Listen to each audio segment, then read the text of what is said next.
Following tonight, a Pennsylvania house was stormed last night, and in the basement, police found a missing Louisiana girl hidden in a box covered by a sheet. Good evening and thanks for joining us. I'm Devin Bartolotta. And I'm Sharice Gibson. The 13-year-old vanished earlier this month from her home in Baker. The search for that missing 13-year-old from Baker, Louisiana came to a shocking end on Thursday night when police in Pittsburgh found her stuffed inside a box in a basement. A Snapchat message, a promise of adoption. A 13-year-old girl from Baker, Louisiana makes a decision that will take her over 1,200 miles from home. From Louisiana to Georgia, Georgia to Washington, D.C., and D.C. to Pittsburgh. 4 states, 4 adults, 1 child. She had been missing for 10 days. By the time federal agents kicked down that door on Davis Avenue, what they found in that basement would expose a network of predators and a crime that should never have happened. Welcome back to Deadly Affairs. We need to talk about what happened in Pittsburgh, Pennsylvania, October 30th, 2025.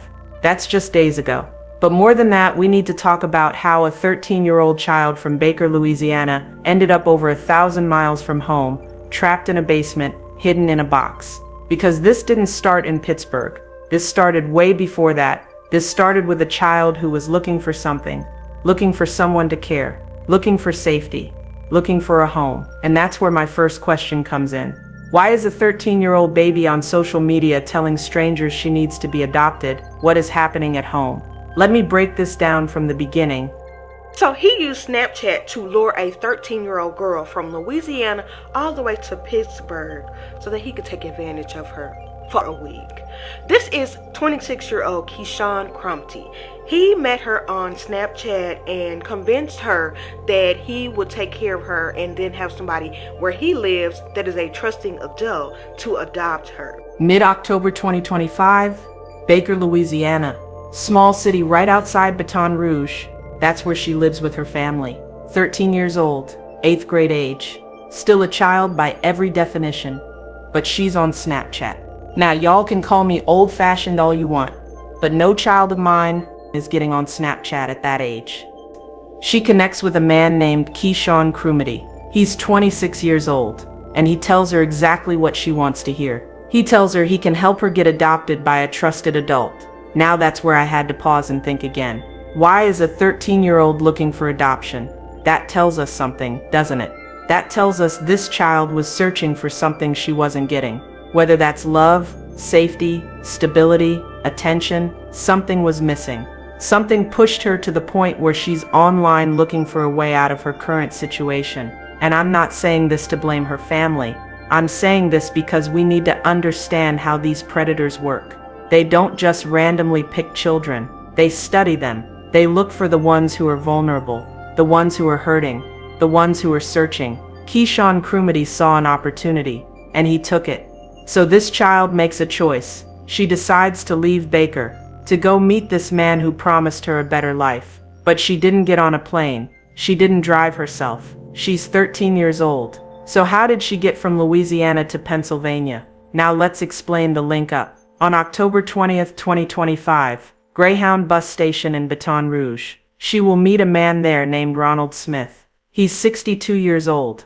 Another man is with him, Alvin Hansen. He's 64 years old. 2 men old enough to be her grandfather, at a bus station, with a 13-year-old girl who is not their family. He had 62-year-old Ronald Smith meet her in Baker's, Louisiana, and drive her to Georgia. In Georgia, they put her on a Greyhound to Washington, D.C. She met a woman there, and that lady asked her if she needed help. But according to what investigators found, this woman approached the girl at that bus station, asked if she was okay, asked if she needed help. The girl, called Keyshawn Crumpty, told him she met someone, told him she was bringing a friend, and this woman agreed to get on that bus with her, from D.C. to Pittsburgh. Now we have 4 people, 4 adults who all played a role in moving this one child across state lines. Ronald Smith, Alvin Hansen, the lady she met at the bus station, and Keyshawn Crumpty waiting in Pittsburgh. That's not random. That's coordination. That's planning. They finally arrive in Pittsburgh. Davis Avenue in Brighton Heights, Keyshawn Crumpty's house. And here's what the criminal complaint tells us happened that first night. The the 13-year-old girl, Keyshawn Crumity, and this woman from Washington, D.C., all three of them slept in the same bed in the basement. A grown man, a grown woman, and a child in one bed. What are we doing? How have we gotten to a place where this even happens? According to the investigation, Keyshawn Crumity gave this child marijuana edibles and alcohol that first day. Then for approximately 1 week, he allegedly violated her multiple times. The complaint says at least once or twice every single day. When police interviewed him, Keyshawn Crumity reportedly admitted to it. Admitted he had relations with her. Admitted he knew she was a runaway.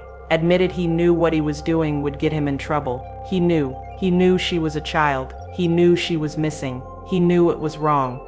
And he did it anyway. Day after day after day. But let's go back to Louisiana for a minute. Because while this is happening in Pittsburgh, people back home noticed this child was gone. So somebody in the family called the police. On October 24th, 2025, Louisiana State Police reached out to the U.S. Marshals Service. They say they believe this missing 13-year-old might be in contact with an unknown man online. That's when this becomes a federal case. U.S. Marshals, FBI, Louisiana State Police, Baker Police, Pittsburgh Police, everybody working together. They start tracking her digital footprints. Following the trail, step by step. Louisiana to Georgia, Georgia to D.C., and from D.C. to Pittsburgh. On October 27th, the first arrest was made in New Orleans. They picked up the 62-year-old man, Ronald Smith. And when they interviewed him, he admits he was with the girl at the Greyhound station in Baton Rouge. Then they charged him with contributing to the delinquency of a juvenile. The investigation keeps moving. They identify Alvin Hansen as the other man who transported her. After 2 weeks of searching for a missing teen from Baker, federal and state law enforcement found her more than 1,000 miles away. Investigators say it started here, where the 13-year-old girl was put on a bus at the Greyhound station in Baton Rouge. From there, she was spotted in New Orleans before being taken to Washington, D.C., where she met a woman who brought her to her home outside Pittsburgh, Pennsylvania. They track the bus routes. They figure out she's in Pittsburgh. They narrow it down to a specific address. October 30th, 2025, Thursday evening, just before 7 p.m., Davis Avenue in Brighton Heights. The U.S. Marshal's Office says she was found in the basement inside of a box with sheets over it. A neighbor on that street would later describe what he witnessed. An amount of policemen, SWAT, FBI, U.S. Marshals, up and down the road. And then I saw a girl, which looked like a girl, very small, being pulled out and taken to the right, which was where the ambulance was. The FBI got a federal search warrant. Pittsburgh SWAT executed it. They surrounded that house. They went in, down into the basement, and they found her inside a box, covered with a sheet. This child was hidden in a box in that basement, like she was some cargo or something, like she was property, like she wasn't a human being with a family somewhere wondering where she was. They got her out. Paramedics took her straight to the hospital, and when investigators talked to her there, you know what she said? She told them that being at the hospital was the safest she had ever felt. Now let that sit with you for a second. This child just went through a week of hell in Pittsburgh. Before that, she was transported across multiple states by strangers. And she says the hospital is the safest she's ever felt. What does that tell you about where she came from? What does that tell you about what her life was like before any of this happened? Because a hospital isn't home. A hospital is cold, clinical, full of strangers. But to her, in that moment, it was safer than anything she'd known. So I'm asking again, what was happening in that house in Baker, Louisiana? Is anybody paying attention to this? What's making her run from home in the first place? And like I said earlier, I'm not trying to blame her parents, who are probably devastated right now. But we have to ask these questions, because this didn't happen in a vacuum. A 13-year-old doesn't just wake up one day and decide to run away with strangers unless something is already broken, unless she's already hurting, unless she's already feeling unsafe before she ever met Keyshawn Crumity. And that's the hard truth we need to face. These predators don't create the vulnerability. They find it, They look for children who are already struggling, already isolated, already feeling like nobody cares. And then they swoop in and pretend to be the answer. Parents, I need you to hear this. The world is cruel. It's dark out here, and your babies are one click away from someone who wants to hurt them. One message away from someone who's studying how to manipulate them. You cannot let your guard down. You cannot assume they're fine just because they're in their room. You cannot think it won't happen to your child. Check on them, not just physically, but also emotionally. Ask them how they're really doing.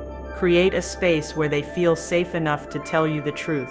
Because if they don't feel safe at home, they're gonna look for safety somewhere else. And the wrong person will be waiting to offer it. Now let me tell you about something that makes this even more disturbing. 5 years ago, 2020, there was a man in Pittsburgh looking for a house to buy. He was working with a realtor, going around to different properties. And one of the houses they visited was on Davis Avenue in Brighton Heights, the same house where that child would later be found in 2025. This man walked into that house in the middle of the day, 1 or 2 o'clock in the afternoon, bright outside, normal circumstances. But the moment he stepped through that door, something felt wrong. He would later describe it like this. A realtor.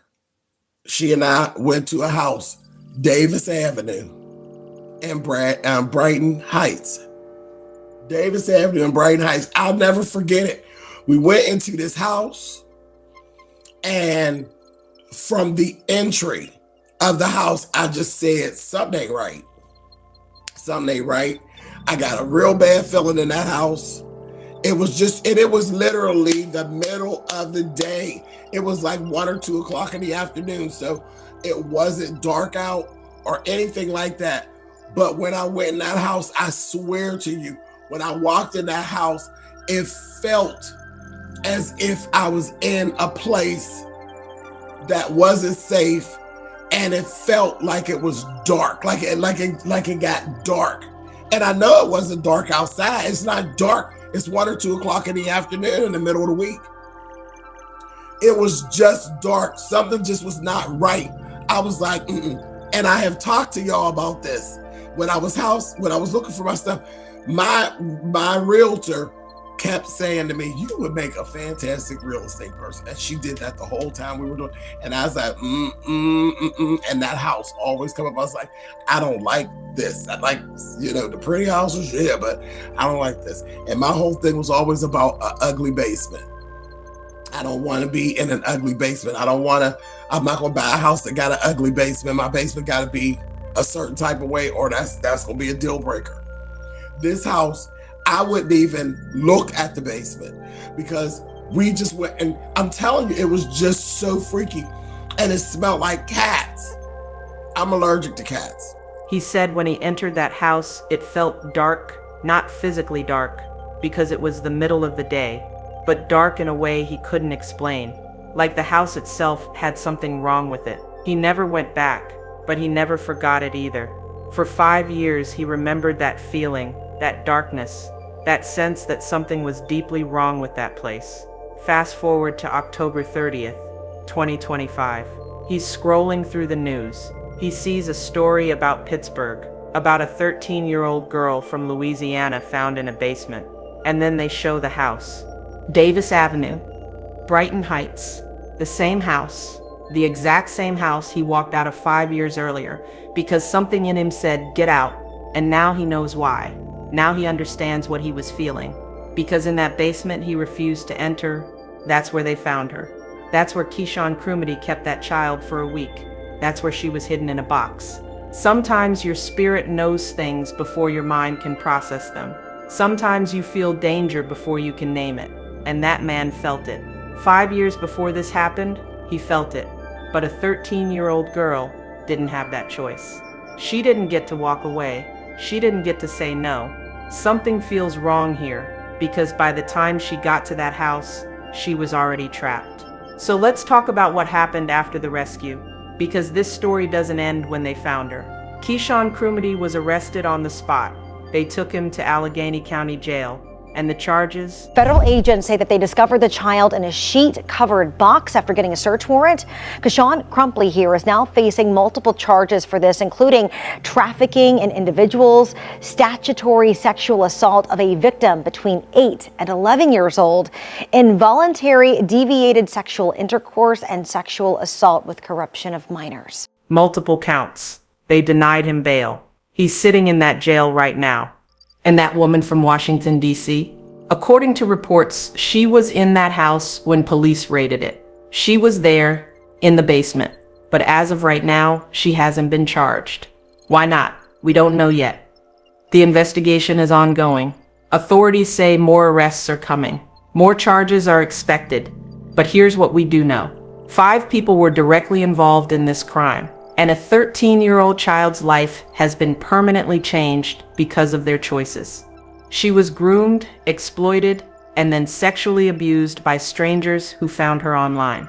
This is just one example of the dangers of social media and of human trafficking. That's what this was. Not just one predator acting alone, a whole network, multiple states, multiple people, all working together to move this child around like she was a piece of property. And it started on Snapchat. Let's be real about something. Social media is not going anywhere. Our children are going to be on these apps whether we like it or not. So the question isn't if they're online. The question is, do you know what's happening when they're online? Do you know who they're talking to? Do you know what conversations they're having?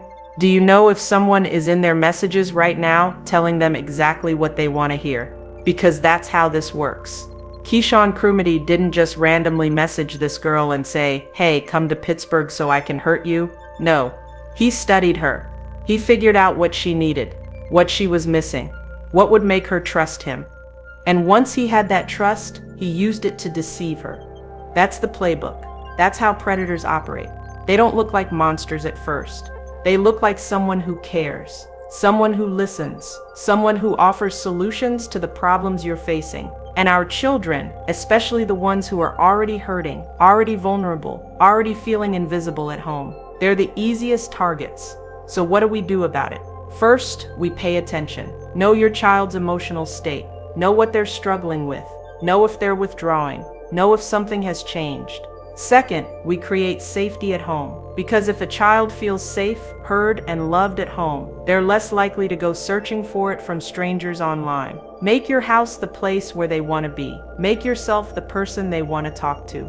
Third, we monitor without invading. Yes, check their social media. Yes, know who they're talking to. But do it in a way that builds trust, not destroys it. Have conversations about why you're checking, about the dangers that exist, about how much you love them and want to protect them. And fourth, we teach them to recognize manipulation. Teach them what grooming looks like. Teach them that adults who want to help children do it through proper channels, not through secret messages. Teach them that if someone is asking them to hide a relationship, that's a red flag in itself. Because the reality is this: we can't protect our children from every danger in the world, but we can give them the tools to recognize danger when they see it. We can build the kind of relationship where they tell us when something feels wrong instead of hiding it. Somebody failed this child before Kashawn Crumpley ever entered the picture. Maybe it was her family, maybe it was her school, maybe it was her community, maybe it was all of us for creating a society where a 13-year-old feels so alone that a stranger's promise of adoption sounds like hope. We failed her, and Kashawn Crumpley, Ronald Smith, Alvin Hansen, and that unnamed woman took advantage of that failure. I'm putting this story out here because somebody needs to be paying attention. Somebody needs to be holding these people accountable. Somebody needs to be asking the hard questions about how this happened and what we're going to do to prevent it from happening again. This child deserves that. Her family deserves that. And every other vulnerable child out there deserves to know that if something happens to them, people will care. People will fight for them. People will demand justice. So where do we go from here? Kashawn Crumpley is sitting in Allegheny County Jail. No bail, facing multiple charges that could put him away for a very long time. Ronald Smith and Alvin Hansen are in custody. The investigation is ongoing. But that child, she's going to be dealing with this for the rest of her life. She's 13 years old. She should be thinking about school dances and sleepovers and what she wants to be when she grows up. Instead, she's gonna need therapy, counseling, years of support to even begin processing what happened to her. And that's if she gets the help she needs. That's if her family has the resources. That's if the system actually follows through with supporting survivors instead of just prosecuting offenders and moving on. Because we're real good at the arrest part. We're real good at the conviction part. But what about after? What happens to these children after the cameras stop rolling? After the news moves on to the next story? After everyone forgets except the people who actually lived through it? That's where we fail. One more thing before I close this out, to the young people watching this. The ones who might be going through something right now. The ones who feel invisible or unheard or unloved. The ones who are talking to someone online who's making them feel special. Please hear me. I'm not trying to scare you. I'm trying to protect you. If someone online is telling you that you can trust them but not your family, that's a warning sign. If someone online is promising you things that sound too good to be true, that's a warning sign. If someone online is asking you to keep your conversations secret, that's a warning sign. If someone online wants to meet you in person and tells you not to tell anyone, that's a huge warning sign. Adults who genuinely want to help young people do it through official channels, through schools, through youth programs, through proper organizations with accountability and oversight. They don't slide into your DMs, they don't make secret plans. They don't isolate you from the people who actually know and love you. And if you're in a situation right now where you're already talking to someone like this, or you've already made plans to meet someone, or you're already feeling trapped, it's not too late. You can still reach out for help. You can still tell someone. You can still get out. Call the National Human Trafficking Hotline at 1-888-373-7888. Text HELP to 233733. Talk to a teacher. Talk to a counselor. Talk to a friend's parent. Talk to anyone who can get you connected to real help. To the child from Louisiana who survived this, I know you'll probably never see this video, but just in case you do, I want you to know something. What happened to you was not your fault. You were a child looking for safety, and adults who should have protected you chose to hurt you instead. That's on them, not on you. You survived. You're alive, and that matters. Your life matters. Your future matters. Your healing matters. It's gonna be hard. Some days are gonna feel impossible. Some nights you're gonna wonder if you'll ever feel normal again, and that's okay. That's part of the process. But you are gonna heal, recover, and you are gonna have a life beyond this trauma. It won't define you unless you let it. And you've already shown how strong you are just by surviving. Hold on to that strength. Use it to get through the hard days ahead. Let people help you. Let people support you.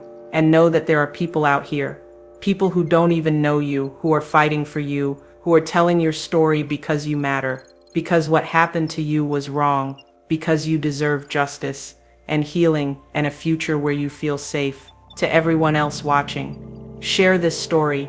Make sure people know this happened. Make sure people understand how these trafficking networks operate.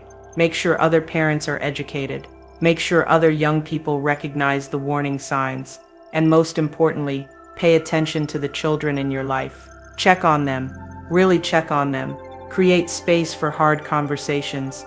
Build relationships based on trust and safety.